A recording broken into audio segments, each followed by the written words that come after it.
भूतों से रक्षा करने वाली बात बहुत ही पुरानी है। उस समय ग्रामीण लोग अधिकतर एक जगह से दूसरी जगह जाने के लिए बैलगाड़ी आदि का उपयोग करते थे। कोई भी शुभ त्योहार हो या कोई प्रयोजन, बड़ा से बड़ा मेला जगह जगह लगता था और मेला जाने के लिए लोग लगभग 10-15 दिन पहले से ही तैयारी शुरू कर देते थे। कुछ लोग पैदल ही गोल बनाकर रात को खा पी कर निकल जाते थे और सुबह होते होते मेले की जगह पर पहुंच जाते थे। कुछ लोग बैलगाड़ी आदि नांद कर निकल जाते थे। ये लोग मेला करने कभी कभी पैदल ही 10-12 कोस तक चले जाते थे और उधर से कुदाल, हंसुआ, हत्था, पानी उछीलने का साधन, कुली, खेतों में सिंचाई के काम आने वाला बर्तन जिसमें रस्सी बांधकर कुएं, तालाब आदि से पानी निकाला जाता है आदि खेती किसानी के सामान के साथ ही पहसुल, लोड़ा आदि भी खरीदते थे और साथ ही ओसौनी के साथ ही बांस की बनी अन्य चीजें। हर परिवार अपने परिवार के छोटे बच्चों के लिए लकड़ी के बने खिलौने और तिपहिया गाड़ी खरीदना नहीं भूलता था। ऐसा नहीं है कि मेले आज नहीं लगते, पर आज के मेले पर आधुनिकता पूरी तरह से हावी हो गया है और साथ ही ये पारंपरिकता से बहुत ही दूर हो गए हैं। पर उस समय के मेलों की अपनी खासियत होती थी। लोग कुछ विशेष चीजों को खरीदने के लिए किसी विशेष जगह पर लगने वाले मेले का इंतजार करते थे। भूत की पूरी कहानी शुरू करने से पहले मुझे एक छोटा बहुत ही रोचक किस्सा याद आ रहा है और उसे यहाँ सुनाना जरूरी समझता हूँ। एक बार मेरे गांव के कुछ लोग रात को खा पी कर लाठी, गमछा, सतुआ आदि बांधकर मेला करने निकल गए। उन्हें लगभग 7-8 कोस दूर जाना था। रात का समय और आकाश चांदनी से चकाचौंध। कुछ खेत सरसों के पीले फूल से लद गए थे और प्रकृति की शोभा में चार चांद लगा रहे थे। मेरे गांव के लोग तेजी से घुरहुरिया रास्ते, मेड़ों आदि से होकर तेजी से गाते हुए, बतियाते हुए बड़े चले जा रहे थे। रास्ते में एक गड़ी पड़ी। वे लोग गड़ी पार किए पर क्या देखते हैं कि घूम फिर कर फिर से ही गड़ी पर ही आ जाते थे। जब 2-3 बार उनके साथ यह घटना घटी तो उन लोगों को आभास हुआ कि उन्हें बुलौना भूत ही बुलवा रहा है। दरअसल बुलौना भूत के बारे में ऐसा कहा जाता है कि ये लोग लोगों को नुकसान तो नहीं पहुंचाते पर उन्हें रास्ता भटकाकर परेशान करते हैं। फिर क्या था, तभी उसी गोल के एक बुजुर्ग ने अपनी चुनौती निकाली, सुरती बनाया और जय हो बुलौना बाबा कहकर थोड़ी सी सुरती वहीं चढ़ा दी और हनुमान जी का नाम लेकर फिर से आगे बढ़ गए। खैर इस बार उन्हें बुलौना भटकना से बच गए थे। खैर मेला जाने वाले इस गोल की समस्या कम होने का नाम ही नहीं ले रही थी। मेला के रास्ते में एक नदी पड़ती थी पर उसका पाट बहुत ही छोटा था और इन दिनों में इसमें जांघ भर ही पानी हुआ करता था और आसानी से कोई भी गंवई व्यक्ति इसे पार कर सकता था। पर उस दिन जब ये लोग नदी के किनारे पहुंचे तो पाट लगभग 1 मील तक चौड़ा लग रहा था और उस चांदनी रात में पानी लहरा रहा था। इन लोगों को कुछ समझ में ही नहीं आ रहा था और पास में कोई मल्लाह या नाव भी नजर नहीं आ रही थी। ये लोग नदी से 10 मीटर पहले ही रुककर सुबह होने के इंतजार में वहीं बैठे बैठे ऊँधने लगे। खैर सुबह हुई तो इन लोगों को पता चला कि नदी तो अभी 100 मीटर के लगभग दूर है और वैसी ही पतली की पतली दिखाई दे रही है। दरअसल नदी के किनारों के खेतों में सरसों पूरी तरह से फूल कर पसरी हुई थी और हवा बहने पर सरसों के पीले फूल लहराते थे तो इन्हें नदी में पानी का आभास होता था। पर यहाँ भी किसी दूसरे बुलौना भूत ने इनके साथ मजाक करके इन्हें भुलवा दिया था। अब इस गोल का हर व्यक्ति सोच रहा था कि अगर रात को ही थोड़ी हिम्मत करके हम लोग आगे बढ़े होते तो पता तो चल जाता कि नदी का पाट न बढ़कर ये सरसों के खेत हैं। खैर उस समय बुलौना भूत ऐसी हरकतें करके लोगों को परेशान करते ही रहते थे तो यह नई बात नहीं थी। खैर सुबह ये लोग फिर से तेजी के साथ चलना शुरू किए और दोपहर तक एक बड़े बगीचे में पहुंच गए। उस बगीचे से लगभग 1 कोस पर एक दूसरा बड़ा बगीचा बारी था जिसमें मेला लगता था।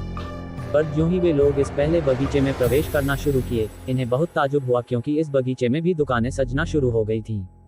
इन लोगों को कुछ समझ में नहीं आ रहा था कि क्या करें। खैर इन्होंने एक दुकानदार से पूछ ही लिया कि क्या इस साल मेला इसी बगीचे में लगने वाला है तो उस दुकानदार ने हाँ में सिर हिलाकर फिर अपने काम में लग गया। खैर इस बगीचे में भी एक छोटा कुआं था और पास में ही देवी का एक छोटा थान भी। ये बगीचा भी बहुत बड़ा था और लगभग 2-3 कोस की एरिया में फैला था। दिन में भी अंधेरा का पूरा साम्राज्य लग रहा था। इन लोगों ने कुएं पर पहुंचकर दातून आदि किया और आटा आदि सानकर वहीं लिट्टी बनाए और खाकर आराम करने लगे। दरअसल दुकानें सज रही थीं और मेला शाम को गुलजार हो जाता था। हर दुकानों पर चिराग जल उठते थे और कुछ पेड़ों पर लुकारे मशाल भी जल उठती थी। शाम को जब ये मेरे गांव के लोग मेला करने निकले तो उन्हें अजीब लग रहा था क्योंकि उन्हें उस मेले में अपने गांव जवार का कोई भी व्यक्ति नहीं दिख रहा था। उन्हें बहुत ताज्जुब हो रहा था क्योंकि मेरे गांव का भी कम से कम 2-3 गोल और पास के गांवों के अनेकों गोल मेला में आए थे। कोई गोल गांव से पहले चला था तो कोई बाद में, पर कोई पहचान का व्यक्ति दिखाई नहीं दे रहा था। दुकानदार भी अजीब लग रहे थे और उनकी हरकतें भी अजीब थी। हमारे गांव के लोगों में एक बुजुर्ग यादव जी थे। उन्हें अब कुछ समझ में आने लगा था। उन्होंने गांव के सभी लोगों को एक साथ रहने की ही हिदायत देते हुए कहे कि धीरे धीरे डेरा की ओर बढ़ो। हम लोग भूतों के चंगुल में फंस गए हैं। यह अपना मेला नहीं, ये भूतों को मेला है और अगर हम लोग समझदारी से काम नहीं लेंगे तो हम लोगों की जान को खतरा हो सकता है। पता नहीं जब ये लोग उस कुएं की ओर बढ़ने लगे तो दुकानदार भी एक एक करके धीरे धीरे इनके पीछे होने लगे। अपने उनके हाव भाव के साथ ही उनके आकार प्रकार भी बदलने लगे थे। अब वे अपने रूप में आना शुरू हो गए थे और डरावनी हरकतें भी करना शुरू कर दिए थे। फिर मेरे गांव के उस बुजुर्ग ने लोगों से कहा कि बिना पीछे देखे, बिना डरे कुएं की ओर आगे बढ़ो और वहां जो देवी का थान है वहां पहुंचकर देवी मां की गुहार करो। खैर भूत और भी डरावनी हरकतें करने लग गए थे, पेड़ों की डालियां तोड़ना भी शुरू कर दिए थे और अजीबोगरीब हरकतें भी। पर मेरे गांव के लोग बिना डरे तेजी से उस कुएं की ओर बढ़े और कुएं पर पहुंचते ही वहां बने देवी थान के पास चप्पल आदि निकालकर देवी मां को गोहराने लगे। उस बगीचे में एक अजीब ही भयावह स्थिति पैदा हो गई थी। अंधेरा पूरी तरह से छा गया था और पेड़ों की डालियां तेजी से आपस में टकरा रही थीं। मेरे गांव के लोग अब हाथ जोड़कर उस देवी थान पर झुक गए थे। सबकी आंखें बंद थीं और वे बस देवी मां से अपनी जान की भीख मांग रहे थे। भूत भी आसपास में एकत्र हो गए थे, पर कोई इस थान के पास आने की कोशिश नहीं कर रहा था, पर दूर से इन लोगों को डराने में लगे थे। एकाएक एक तेज आंधी उठी, ऐसा लगा कि पूरे बगीचे में भूचाल आ गया। कुछ पेड़ों की डालियां तेजी से आवाज करते हुए टूटकर गिर गईं। और देखते ही देखते मेरे गांव वालों के कान में किसी महिला की सुमधुर आवाज गुंजायमान हुई, उठो, यहाँ पड़े पड़े क्या कर रहे हो, मेला तो उस बगीचे में लगा है। मैं भी उसी बगीचे में चली गई थी। इसके बाद मेरे गांव वालों के जान में जान आई। अब बगीचे में शांति पसरी हुई थी, पर उन्हें कोई दिखाई नहीं दे रहा था। फिर एक अद्भुत रोशनी प्रकट हुई। रोशनी के प्रकट होते ही मेरे गांव के बुजुर्ग ने कहा कि अपना सामान समेटे और बिना देर किए इस रोशनी के पीछे पीछे निकल पड़ो। फिर मेरे गांव के लोगों ने अपना सामान समेटा और उस रोशनी के पीछे पीछे हो लिए। जब वे लोग मेले वाले बगीचे के पास पहुंचे तो वह रोशनी गायब हो गई। अब मेरे गांव के लोग राहत की सांस ले रहे थे, क्योंकि लगभग काफी रात भी हो चुकी थी और इस बगीचे में मेला भी परवान चढ़ चुका था। यूं ही हमारे गांव का ये गोल मेले में प्रवेश किया, वही हरीश खरीदते हुए मेरे गांव के रमेसर बाबा मिल गए। फिर रमेसर बाबा मेरे गांव के इस गोल को लेकर डेरा पर गए, जहां मेरे गांव के अन्य गोल भी आकर ठहरे हुए थे। फिर अपना सामान वहां रखकर ये लोग मेला करने निकले। दरअसल डेरा बनाने से यह फायदा होता था कि हर व्यक्ति की 1-2 घंटे इस डेरा पर रहने की जिम्मेदारी होती थी और लोग अपना सामान तथा खरीदा हुआ सामान भी यहीं लाकर रखकर फिर मेले में चले जाते थे, और अगर किसी को खाना पीना भी होता था तो यहीं यानी डेरे पर ही आ जाता था। यह मेला महीनों चलता था। खैर दूसरे दिन सुबह मेरे गांव के उस बुजुर्ग गांव वालों के साथ मेला के आयोजकों के पास पहुंचे और उन्हें रात की घटना बताई।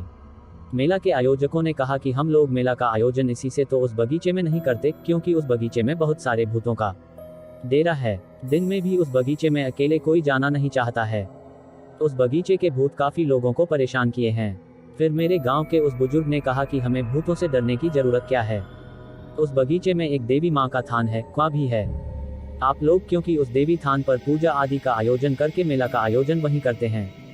माँ हम सब की रक्षा करेगी और भूतों को भी वहां से 9-2-11 होना पड़ेगा।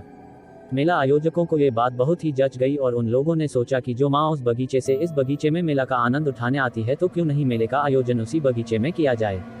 तभी से इसी बगीचे में मेला लगना शुरू हो गया है। सब पर माँ की कृपा है। माँ के थान पर एक छोटा मंदिर भी बन गया है। मेले के दौरान पूरा बगीचा माँ में हो जाता है। अगरबत्तियों कपूरों के जलने से पूरे बगीचे का माहौल देवी में हो जाता है। लोग मेला भी करते हैं और माँ के दर्शन भी। नवरात्रि चल रहा है। माँ की कृपा आप सब पर बनी रहे। जय माता दी। आप पाठकों से सादर अनुरोध है कि यह बताना न भूलें कि यह काल्पनिक पर सुनी सुनाई कहानी आपको कैसी लगी। मेरे द्वारा प्रस्तुत भथी कहानियों का कुछ न कुछ जरूर आधार होता है। मैं भले कहता हूँ कि ये काल्पनिकता पर आधारित है, पर वह मेरे शब्दों में होता है, क्योंकि कहानी किसी न किसी सुनी हुई घटना से प्रेरित होती है। जय माता दी।